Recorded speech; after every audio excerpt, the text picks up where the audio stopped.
La saison des raclettes est ouverte depuis un petit moment maintenant et on a toujours tous le même problème. On sait jamais quoi faire des restes de raclette le lendemain. Et aujourd'hui, on te partage une recette facile et rapide à faire. Et pour ça, tu vas commencer par prendre tes restes de raclette. Il y en avait pas mal parce qu'on était beaucoup la veille. Ensuite, tu prends une pâte feuilletée, tu vas la mettre dans un moule à tarte et là, tu vas piquer à l'aide d'une fourchette. Ensuite, j'ai ajouté de la crème fraîche. Cette étape, elle est facultative, mais moi, j'aime pas quand c'est trop sec. Tu étales ta pâte. Ensuite, tu vas venir déposer 7 épices au-dessus. C'est trop bon. C'est un mélange d'origan, etc.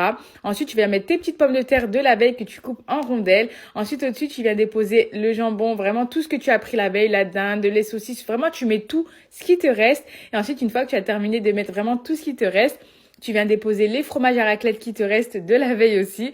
Et une fois que tu as terminé de les disposer, tu envoies ta tarte au four pendant 20 minutes à 180 degrés. Et bien évidemment, comme je vous dis tout le temps, cuisson à surveiller selon les fours parce qu'il y a des fours qui chauffent plus que d'autres. Et ensuite, tu n'as plus qu'à te régaler. Et sincèrement, c'était tarpin bon.